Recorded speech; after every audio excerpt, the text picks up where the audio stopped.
Assalamualaikum warahmatullahi wabarakatuh. Sebelumnya perkenalkan, nama saya Nur Fadilah dengan NIM akhir 13.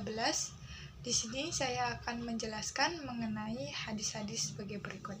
Yang pertama, hadis pendidikan, yaitu tentang keutamaan menuntut ilmu.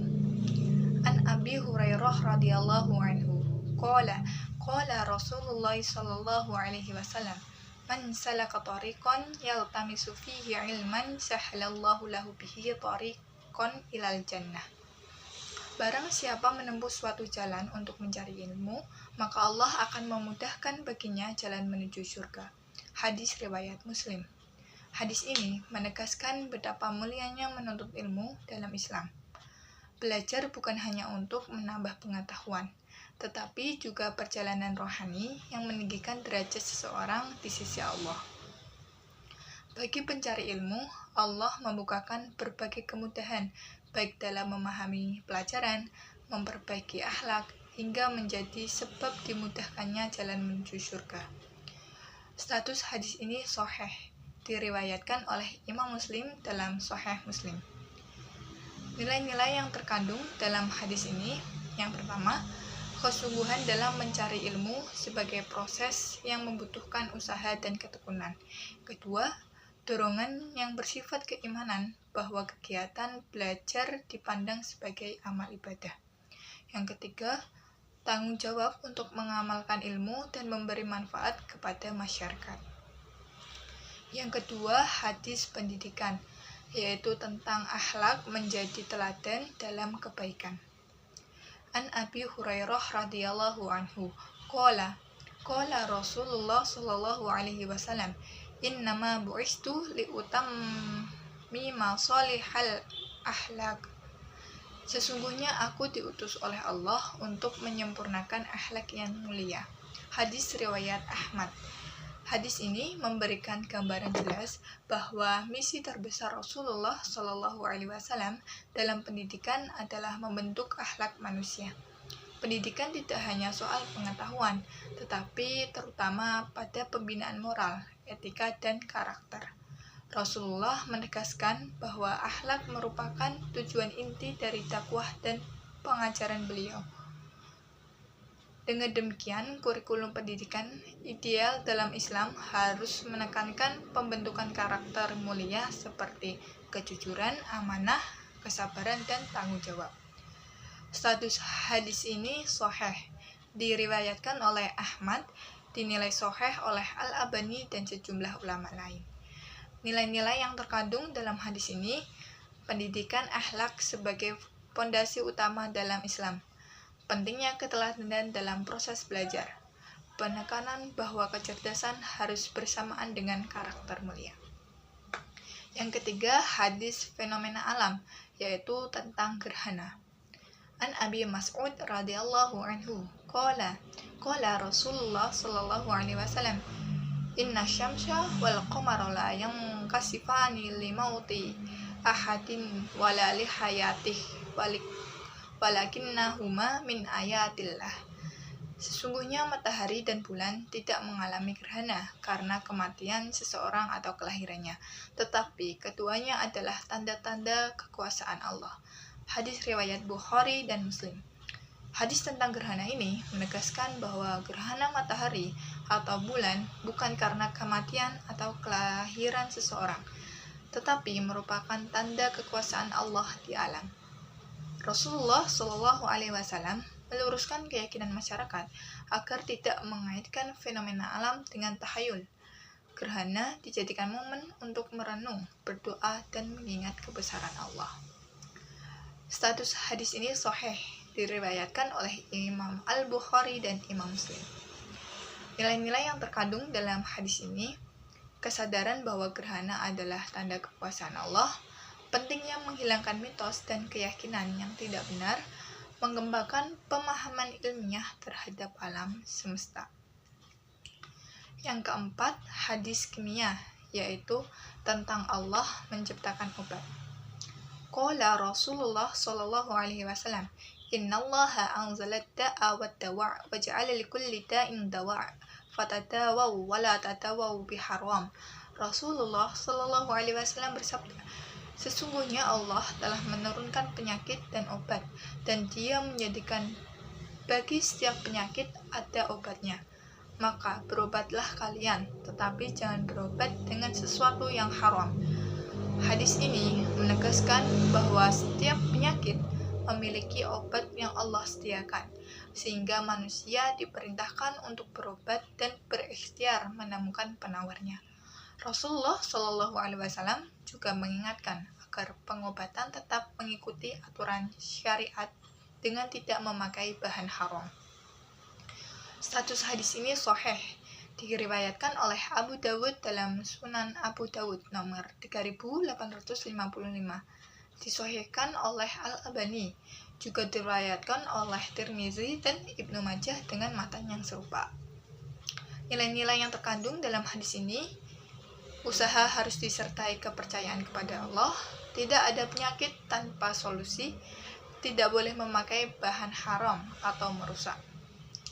Yang kelima, hadis lingkungan, yaitu tentang larangan merusak alam. An Abi Hurairah radhiyallahu anhu qala Rasulullah sallallahu alaihi wasallam, man akhadha shibran minal ardi dulman tuwaqahullahu iyyahu yaumal qiyamati min sab'i aradin. Dari Abu Hurairah radhiyallahu anhu, Rasulullah sallallahu alaihi wasallam bersabda, barang siapa mengambil atau merusak sejengkal tanah secara zalim, maka Allah akan mengalungkannya pada hari kiamat dengan beban 7 lapis bumi. Hadis riwayat Ibnu Majah nomor 2340. Hadis ini menegaskan bahwa merusak atau mengambil tanah tanpa hak adalah bentuk kezaliman besar. Kerusakan terhadap bumi, baik berupa penyerobotan, perusakan lingkungan, penebangan, atau eksploitasi tanpa hak, mendapat balasan berat di hari kiamat. Maksud dari kata 7 lapis bumi menggambarkan betapa besar tanggung jawab dan dosa seseorang yang merusak alam. Hadis ini menunjukkan bahwa bumi adalah amanah yang harus dijaga, bukan dirusak semaunya. Status hadis ini sahih, diriwayatkan oleh Ibnu Majah nomor 2340. Dinilai sahih oleh Al-Albani dalam Sahih Ibnu Majah. Juga terdapat dalam Sahih Bukhari dan Muslim dengan lafaz yang serupa. Nilai-nilai yang terkandung dalam hadis ini: yang pertama, keadilan dalam pemanfaatan tanah dan alam. Yang kedua, larangan melakukan kerusakan dan penyerobotan. Yang ketiga, tanggung jawab moral terhadap lingkungan. Yang keenam, hadis hewan, tentang larangan menyiksa hewan. Ani bin Umar radhiyallahu anhu qala Rasulullah sallallahu alaihi wasallam, Dohalatim ra'atun nara fi hirrah habasadha la hiya ad'amasha wala saqqadha wala taraktuha ta'kulu min khashashin ard. Dari Abdullah bin Umar radhiyallahu anhu, Rasulullah bersabda, seorang wanita masuk neraka karena seekor kucing yang ia kurung. Ia tidak memberinya makan dan minum, serta tidak membiarkannya mencari makan sendiri dari tanah. Hadis riwayat Bukhari dan Muslim. Hadis ini menggambarkan betapa besar dosa seseorang yang menyiksa hewan, bahkan untuk hewan kecil seperti kucing. Rasulullah menjelaskan bahwa wanita tersebut dihukum karena menahan kucing hingga mati kelaparan tanpa diberi makan, minum, atau dibiarkan hidup secara alami. Hadis ini menegaskan bahwa hewan adalah makhluk Allah yang memiliki hak untuk diperlakukan dengan belas kasih, dan setiap bentuk kekerasan atau penyiksaan terhadap mereka merupakan perbuatan zalim yang mendapat balasan berat. Status hadis ini sahih, diriwayatkan oleh Imam Bukhari nomor 3318 dan Imam Muslim nomor 2619. Termasuk hadis yang sangat kuat karena terdapat dalam 2 kitab sahih paling tinggi derajatnya. Nilai-nilai yang terkandung dalam hadis ini: larangan menyiksa dan menelantarkan hewan, tanggung jawab moral dalam memelihara makhluk hidup, pentingnya sifat kasih sayang dan empati. Selanjutnya hadis yang ketujuh, hadis matematika, tentang perintah menimbang dan menghitung dengan benar. An Suwaid bin Qais qala Qala Rasulullah sallallahu alaihi wasallam, al-waznu wal kailu bil haqq. Dari Suwaid bin Qais radhiyallahu anhu, Rasulullah bersabda, penimbangan dan takaran itu harus dilakukan dengan benar. Hadis riwayat Tirmizi nomor 1318. Hadis ini menekankan pentingnya kejujuran dalam setiap bentuk penimbangan dan perhitungan. Pada masa Nabi, kecurangan dalam takaran cukup sering terjadi, sehingga beliau menegaskan agar semua transaksi dilakukan dengan benar dan adil. Pesan ini berlaku luas, mengajarkan masyarakat untuk menjauhi praktik yang merugikan orang lain dan menjaga kepercayaan serta keharmonisan sosial. Hadis ini diriwayatkan oleh Imam Tirmizi nomor 1318, dinilai hasan sahih oleh Imam Tirmizi, dikuatkan oleh riwayat lain dalam kitab-kitab hadis tentang kejujuran dalam timbangan. Nilai-nilai yang terkandung: keadilan dalam perdagangan, larangan menipu atau mengurangi timbangan, membangun kepercayaan sosial dan ekonomi. Selanjutnya hadis yang terakhir, hadis yang ke-8, hadis tumbuhan, yaitu tentang keutamaan menanam tumbuhan.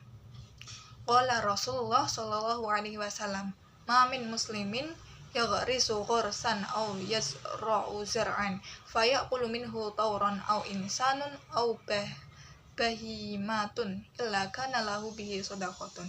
Rasulullah bersabda, tidaklah seorang muslim menanam suatu tanaman atau menabur benih lalu tanaman itu dimakan oleh burung, manusia atau hewan, melainkan hal itu menjadi sedekah baginya. Hadis riwayat Bukhari Muslim. Hadis ini menegaskan bahwa menanam tanaman bernilai ibadah. Setiap manfaat dari tanaman, baik dimakan manusia maupun hewan, menjadi pahala sedekah bagi yang menanamnya. Islam mendorong perawatan alam dan menjadikan kontribusi terhadap lingkungan sebagai amal yang pahalanya terus mengalir selama tanaman itu tetap bermanfaat. Status hadis ini sahih. Nilai-nilai yang terkandung memberi manfaat tidak hanya untuk manusia, tetapi juga untuk hewan dan seluruh makhluk. Kebaikan yang terus mengalir selama tanaman tersebut hidup dan dimanfaatkan. Semangat beramal jariah melalui kontribusi terhadap alam. Sekian yang dapat saya sampaikan. Mohon maaf jika ada kesalahan kata. Wassalamualaikum warahmatullahi wabarakatuh.